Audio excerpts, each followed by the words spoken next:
Hello BA third year बच्चों। कल हम लोगों ने देखा कि ब्रिटिश संविधान में किस तरह से वहाँ पे सम्राट और उनके राजपद को कैसे महत्व दिया जाता है। तो हमने देखा कि सम्राट किस तरह से महत्वपूर्ण होता है वहाँ के लिए, साथ ही वहाँ का जो राजपद या क्राउन है वो किस तरह से वर्क करता है और उनमें क्या बेसिक डिफरेंस है।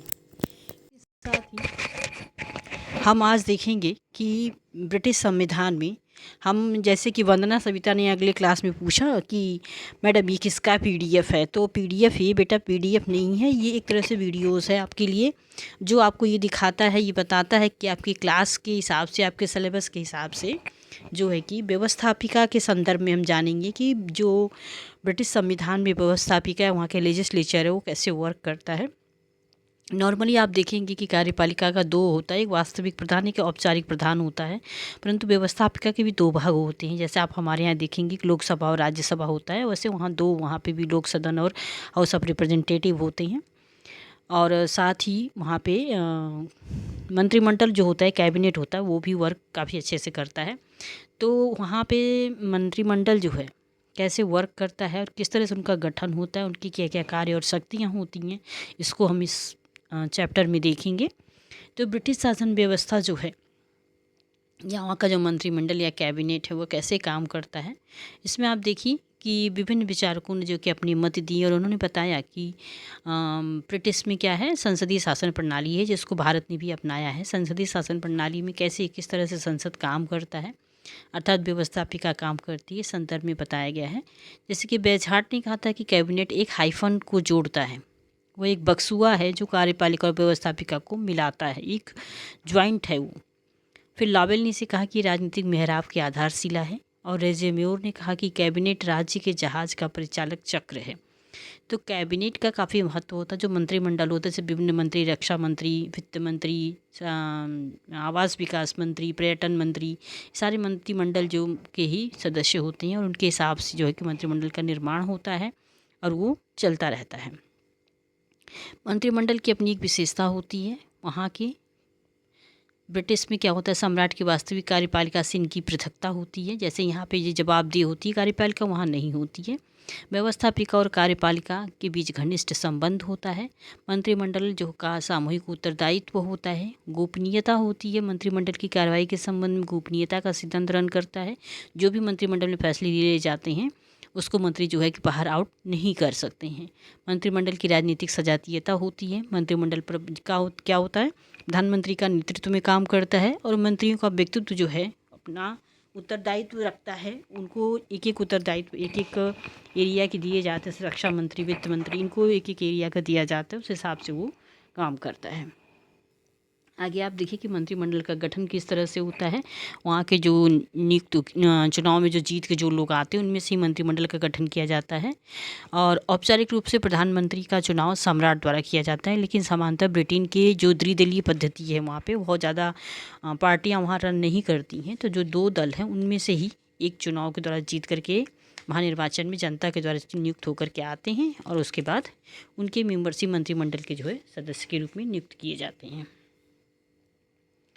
आगे आप देखिए, हालांकि इसको हमने रोटेट नहीं किया है। आप देख सकते हैं कि मंत्रिमंडल की कार्रवाई कैसे होती है और मंत्रिमंडल तथा उसकी शक्तियों और कार्य के बारे में इसमें दिया गया है। तो मंत्रिमंडल के कार्य और शक्तियाँ जो होती हैं वो काफ़ी महत्वपूर्ण होती है। मंत्रिमंडल के कार्य तथा शक्तियों का आधार जो वैधानिक नौकर परंपरागत होता है। जहाँ तक वैधानिक स्थिति का संबंध है, मंत्रिमंडल सम्राट की एक परामर्शदात्री समिति के रूप में काम करती है। इस संदर्भ में सर जॉन मेरिट ने कहा था कि एक ऐसा केंद्र बिंदु है जिसके चारों ओर समस्त राजनीतिक यंत्र घूमता है।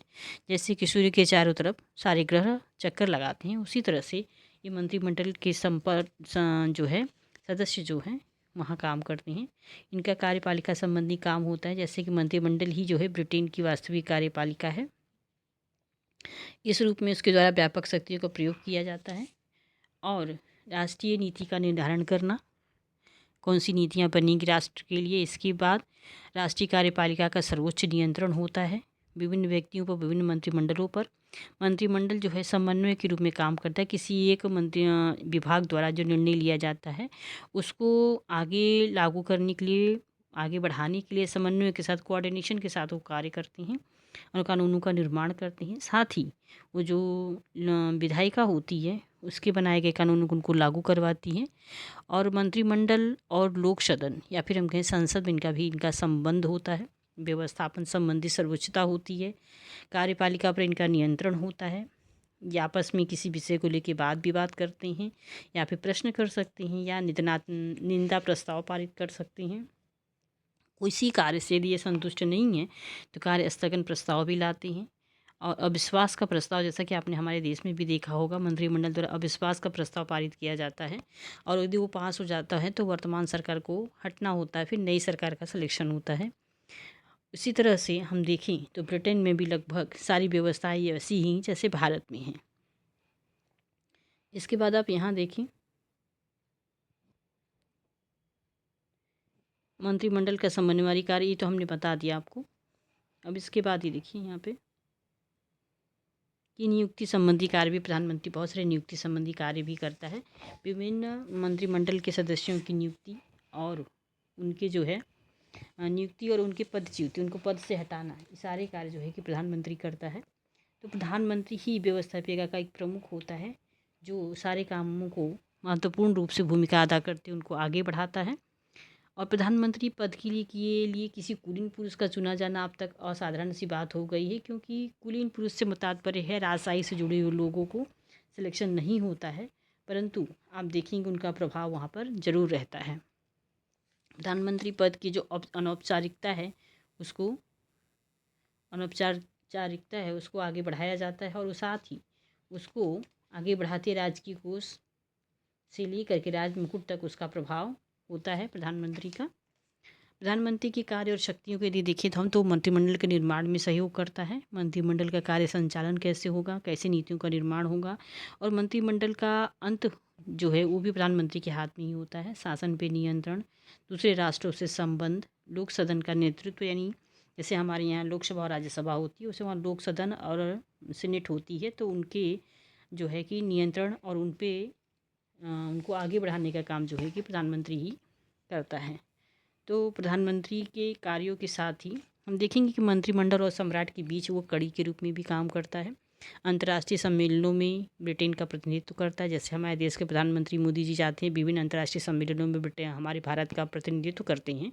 उसी तरह से अंतर्राष्ट्रीय सम्मेलनों में ब्रिटेन का प्रतिनिधित्व करते हैं। राष्ट्रमंडलीय देशों के साथ संबंध रखते हैं। जो उनका एक समुदाय है यूरोपियन आर्थिक समुदाय, उसमें भी वो पार्टिसिपेट करते हैं और उसमें भी ब्रिटेन का प्रतिनिधित्व करते हैं। प्रधानमंत्री जो होता है वो क्या होता है, राष्ट्र का एक नायक होता है। खलनायक नहीं होता है, क्या होता है, नायक होता है।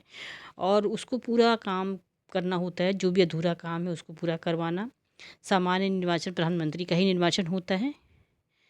तो इस प्रकार से हम कह सकते हैं कि प्रधानमंत्री मंत्रिमंडल का प्रधान, संसद का नेता, सामान्य नीति से संबंधित विषयों पर सम्राट के विचार विनिमय करने का माध्यम, देश में चल रहे सर्वमान्य नेता और सर्वोच्च राजनीतिक शक्ति का मूर्तिमान स्वरूप होता है। तो मंत्रिमंडल की जो स्थिति होती है उसमें प्रधानमंत्री क्या होता है, एक प्रमुख के रूप में भूमिका अदा करता है, परंतु वो ये नहीं कह सकते कि वो अधिनायक का रूप में काम कर सकता है। उसको सारे मंत्रिमंडल को लेकर के चलना होता है। उसको अपने हिसाब से नहीं बल्कि उनके हिसाब से भी चलना पड़ता है, जो नीति संगत है, नीतियों का निर्माण और लोगों के साथ, जो उसके मंत्रिमंडल के लोग हैं उनके साथ एक अच्छा व्यवहार रखना, समन्वय के साथ काम करना, काफ़ी कुछ उसको ध्यान रखना होता है। क्योंकि उस जो मंत्रिमंडल है, जो कैबिनेट है, उसका वो हेड होता है, उसका व्यक्तित्व काफ़ी महत्वपूर्ण होता है। तो जब हम कहें ही, जैसे जेनिक्स ने कहा कि प्रधानमंत्री की शक्ति तथा उसका महत्व कुछ उसके व्यक्तित्व पर, कुछ उसके व्यक्तिगत प्रतिष्ठा पर तथा कुछ उसके प्राप्त दल के समर्थन पर निर्भर करता है कि वो कैसे काम करता है। प्रधानमंत्री की स्थिति को निर्धारित करने वाला कुछ अन्य तत्व भी है जो प्रधानमंत्री की स्थिति और प्रधानमंत्री की व्यवहारिक राजनीति की प्राप्त सफलताएं और असफलताओं पर निर्धारित होता है। इसके अलावा हम देखें कि कि प्रधानमंत्री का जो व्यक्तित्व होता है वो काफ़ी महत्वपूर्ण भूमिका अदा करता है। तो ब्रिटिश संविधान हो या भारतीय संविधान हो या ब्रिटिश शासन व्यवस्था हो या भारतीय शासन व्यवस्था, दोनों में ही प्रधानमंत्री का महत्वपूर्ण पद होता है और उससे हम इनकार नहीं कर सकते हैं। आगे आप देखेंगे ऑब्जेक्टिव क्वेश्चंस आ गए, इसमें आप इसका चाहें तो स्क्रीनशॉट भी ले सकती हैं। ये आपके एग्ज़ाम की दृष्टि से काफ़ी महत्वपूर्ण है। जैसे कि इसमें लिखा है कि वास्तव में किसी अधिनायक को ही अपनी कैबिनेट के निर्माण में इतनी अधिक स्वेच्छाचारी शक्ति प्राप्त होती है जितनी कि ब्रिटिश प्रधानमंत्री को है। ये कथन किसका है, तो ये कथन एमरी जी का है। ब्रिटिश मंत्रिमंडल की जननी संस्था है प्रिवी परिषद। मतलब ब्रिटिश मंत्रिमंडल का निर्माण जो है कि प्रिवी परिषद नाम का एक काउंसिल था उनका, जो स्टार्टिंग में था, बाद में वो ब्रिटिश मंत्रिमंडल के रूप में काम करने लगा। तो ब्रिटेन में मंत्रिमंडल के बहुत अधिक शक्तिशाली होने का क्या कारण है? क्योंकि वहाँ कठोर दलीय अनुशासन है। वहाँ पे एक विभिन्न दल नहीं होते बल्कि 2 दल होते हैं, उन 2 दलों में से एक चुन कर के आता है। तो वहाँ पे मंत्रिमंडल जो अधिक शक्तिशाली होने का कारण यही है कि दल बदल करने की नीति हो या फिर बहुत सारे दल होते हैं तो वहाँ दिक्कत होती है, परंतु यहाँ कठोर दलीय अनुशासन जिसके कारण ये मंत्रिमंडल बहुत अधिक शक्तिशाली हो जाता है। फिर छाया मंत्रिमंडल या शैडो कैबिनेट कौन बनाता है? तो आप कहेंगे संसद के जो विपक्ष का नेता होता है, जैसे कि हमारे यहाँ विपक्ष पार्टी होती है, वहाँ पर उसको छाया मंत्रिमंडल कहा जाता है, शैडो कैबिनेट कहा जाता है। हमारे जैसे विपक्ष में जो राहुल गांधी को अभी विपक्ष का नेता है, मेन हेड हैं, जो सबसे बड़ी पार्टी के रूप में होती है, जो कि चुन के नहीं आती है। यानी जब चुनाव होते हैं, जो सबसे बड़ी पार्टी होती है जिसको सबसे ज़्यादा मतदान होता है, वो सरकार बनाती है। उससे कम वाली जो पार्टी होती है वो क्या होता है, विपक्ष बनता है और विपक्ष का नेता होता है। इसको जो है कि हमारे यहाँ विपक्षी दल कहा जाता है, जबकि वहाँ पे ब्रिटेन में उसको छाया मंत्रिमंडल का नाम दिया जाता है। प्रधानमंत्री को समान पदों में प्रथम किसने बताया है? ये लॉर्ड मार्ले का कथन है कि प्रधानमंत्री जो है समान पदों में प्रथम होता है, था लीड करने वाला लीडर होता है वो पूरे कैबिनेट का। प्रधानमंत्री पद के संबंध में अब यह परंपरा बन गई है कि क्या लोक सदन यानी कॉमन सभा का सदस्य प्रधानमंत्री हो सकता है। जैसे हमारे यहाँ लोकसभा का सदस्य ही प्रधानमंत्री बनता है, परंतु कभी कभी राज्यसभा से भी चुन के आते हैं, फिर उनको जो है कि लोकसभा का प्रधानमंत्री के रूप में भी चुना जाता है। कुछ ऐसे नेता भी चुन के आए हैं अब तक। प्रधानमंत्री को नक्षत्रों के बीच चंद्रमा किसने कहा? इसे विलियम हारकोर्ट ने कहा था। तो ये विलियम हारकोर्ट का कथन है कि प्रधानमंत्री जो नक्षत्रों के बीच चंद्रमा है। युद्धोत्तर काल में मंत्रिमंडलीय शासन प्रधानमंत्री शासन में परिणित हो रहा है, यह कथन किसका है? RHS क्रॉसमैन का है। लोक सदन के प्रांगण में आजकल कैबिनेट कभी पराजित होती ही नहीं है, ये कथन है सिडनी लो का। इसके बाद आप देखिए, कुछ ऑब्जेक्टिव टाइप क्वेश्चन तो नहीं है ये, पर छोटे क्वेश्चन हैं जिससे भी ऑब्जेक्टिव बन जाते हैं। कि प्रधानमंत्री को सरकारी प्रपत्रों में किस नाम से जाना जाता है? तो राजकोष का प्रथम लॉर्ड, इंग्लैंड का प्रधानमंत्री जो है कि ये प्रपत्रों में नाम से जाना जाता है। छाया मंत्रिमंडल विपक्ष को कहते हैं, हमने बताया आपको। जो आज 2019 में ब्रिटेन प्रधानमंत्री पद पर कौन आसीन है? तो उस समय बोरिस जॉनसन थे, पर वर्तमान में बोरिस जॉनसन नहीं है। बोरिस जॉनसन ही है, 19 में हुए, तो अभी 23 तक तो ही रहेंगे। फिर उसके बाद निम्न वाक्यों में रिक्त स्थानों की पूर्ति करनी है, जैसे कि हाउ ब्रिटेन इज़ गवर्न पुस्तक के लेखक रेज़मे और हैं। कैबिनेट गवर्नमेंट पुस्तक के लेखक कौन है? जेनिक्स हैं। और पार्लियामेंट्री गवर्नमेंट इन इंग्लैंड जो है कि लास्की की पुस्तक है। प्रधानमंत्री पद का अस्तित्व सबसे पहले जिस अधिनियम द्वारा स्वीकार किया गया था उसका क्या था? राज मुकुट के मंत्रियों से संबंधित कानून 1937, मिनिस्टर्स ऑफ क्राउन एक्ट 1937 जो है, इसके द्वारा प्रधानमंत्री पद के अस्तित्व को स्वीकार किया गया था।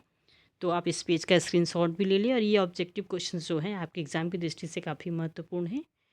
तो ये हमारा ब्रिटिश संविधान चल रहा है। इसके बाद हम अमेरिकी संविधान के बारे में जानेंगे। तो ब्रिटिश संविधान में आज इतना ही।